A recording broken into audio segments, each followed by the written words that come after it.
என்னோட நேத்தைய வீடியோல நான் சொல்லியிருப்பேன். இந்த மாதிரி ஒருத்தர் நம்ம கூட இல்ல. அவர் அந்த கூட்ட நெரிசல்ல மாட்டி அவர் தவறிட்டாரு அப்படின்றத நான் சொல்லியிருப்பேன்.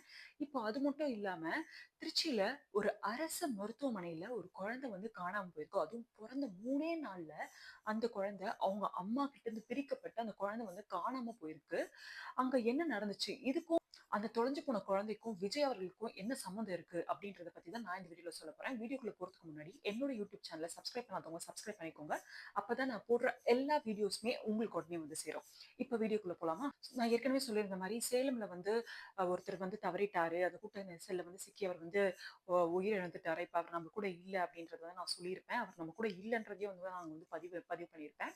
இப்போ அங்க இருந்த பார்த்திபன்றவரு டிவிகேவோட ஒரு மெம்பர். அவர் என்ன சொல்லியிருக்காருன்னா, அவர் நாங்க அந்த சம்பவ இடத்துக்கு போனோம். அந்த பையனோட மனைவி கிட்டயும் நாங்க பேசினோம். அவங்க போஸ்ட்மார்ட்டம்லாம் பண்ண வேணாம். அப்படியே குடுத்துருங்க அப்படின்னு சொன்னாங்க. ஆனா, நாள பின்னாடி இத வச்சு எதுனா பிரச்சனை பண்ணுவாங்க. இல்ல வேற எதனா மாதிரியான சிக்கல்கள் வரும். அதனால அந்த பொண்ண கன்வின்ஸ் பண்ணி கண்டிப்பா போஸ்ட்மார்ட்டம் பண்ணணும் அப்படின்னு சொல்லி, போஸ்ட்மார்ட்டம் முடியிற வரைக்குமே கூட நாங்க எல்லாருமே அங்கேயே தான் இருந்தோம் அப்படின்னு சொல்லியிருக்காங்க. அது மட்டும் இல்லாம நெறைய பத்திரிக்கையில சேர்ந்தவங்க ஏன் உங்க டிவிகேவோட விஜய் அவர்கள் வரலையா அப்படின்னு கேட்டதுக்கு, அவரு வரேன்னு தான் சொன்னாரு. அவர் இத்தனைக்கும் விசாரிக்கவும் செஞ்சாரு. ஆனா, அவரு நேர்ல வந்ததுனால இன்னும் நெறைய கூட்டம் வரும். அது மூலியமா இன்னும் வேற அது மாரியான ஒரு அசம்பாவிதம் நடந்து, அதுக்கும் அவர் மேல ஒரு தூக்கி ஒரு பழிய போடுவாங்கல்ல. அதனால நீங்க வர வேண்டாம். அப்புறமா பார்த்துக்கலாம் அப்படின்னு சொல்லி அவரு அவ்வளவு தூரம் கேட்டு கூட நாங்க அவர கன்வின்ஸ் பண்ணி நாங்க அனுப்பிச்சுட்டோம். நாங்க பார்த்துக்குறோம். ஹாஸ்பிட்டல்ல நாங்க ஃபுல்லா நாங்க அந்த இடத்துல தான் இருந்தோம். நாங்க யாருமே அங்கருந்து நகரல அப்படின்றதையும் சொல்லியிருக்காரு. பிளஸ் இதுக்கும் அவருக்கும் எதுனா சம்மந்தம் இருக்கா அப்படின்னு கேட்டீங்கன்னா, அவங்க ஏற்கனவே சொல்லியிருக்காங்க. இந்த மாரி உடம்புல ஐ மீன் கொஞ்சம் ஹெல்த்தியா இல்லாதவங்க, இல்லன்னா இந்த கர்ப்பிணி பெண்கள், குழந்தைங்க, பெண்கள் முக்கியமா, இவங்க யாரும் வராதீங்க நாங்க முன்கூட்டியே சொல்லியிருந்தோம். ஆனா, இவருக்கு ஏற்கனவே உடம்புல கொஞ்சம் பிரச்சனை இருந்தும், இவர் நாங்க சொன்னதையும் கேட்காம இவர் வந்திருக்காரு. அங்க இந்த மாரி ஒண்ணு நடந்துருச்சு. ஆனா, இதுக்கும் இவருக்கும் என்ன சம்மந்தம் இருக்கான்னு கேட்டீங்கன்னா, கண்டிப்பா கிடையாது. ஆனா, இதையும் சில பேர் இவருக்கும் இவருக்கும் சம்மந்தம் இருக்குன்ற மாதிரி அது பதிவு பண்றாங்க.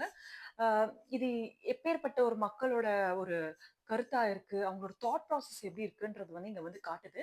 அதே மாதிரி அந்த அந்த உயிரிழந்த குடும்பத்துக்கு நீங்க உங்க சைட்ல இருந்து நீங்க என்ன பண்ண போறீங்க அப்படின்னு கேட்டதுக்கு, அவர் என்ன சொல்லியிருக்காருன்னா, அவருக்கு 2 குழந்தைங்க இருக்காங்க. அந்த 2 குழந்தைங்களோட படிப்பு செலவ கண்டிப்பா நாங்க பார்த்துப்போம். அதே மாரி அவங்களுக்கு என்ன தேவையோ, அவங்களோட தேவைய கண்டிப்பா நாங்க பூர்த்தி பண்ணுவோம் அப்படின்றதையும் அங்க பதிவு பண்ணியிருக்காங்க.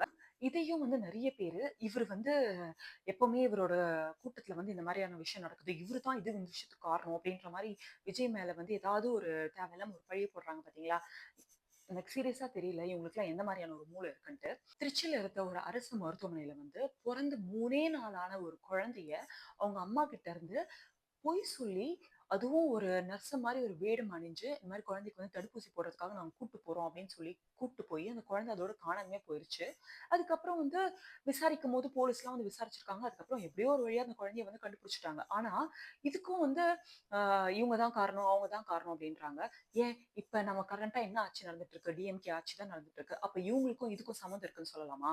எங்கேயோ யாரோ ஒருத்தவங்க பண்ற தப்புக்கு எப்படி டிஎம்கே காரணமாவாது அப்படின்னு சொல்றோமோ, அதே மாதிரி நாங்க அவ்வளவு தூரம் சொல்லியும் கூட, இவங்க அங்க வந்ததுக்கு எப்படி விஜய் காரணமாவாரு?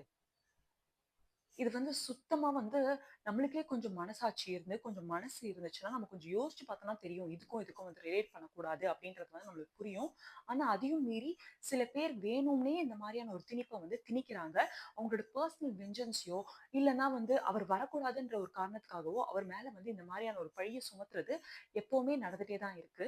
ஆ எல்லாருக்குமே தனிப்பட்ட விருப்பம் இருக்கலாம். சில பேருக்கு இவங்கள புடிச்சிருக்கலாம், சில பேருக்கு அவங்கள புடிக்காம இருக்கலாம். ஆனா, ஒருத்தவங்க மேல அந்த மாரியான ஒரு பழிய போடுறது, நம்ம பார்க்காம, நம்மளுக்கு தெரியாம ஒருத்தவங்க மேல அந்த மாரியான ஒரு பழி சொல்றதுன்றது ரொம்ப தவறான செயல்.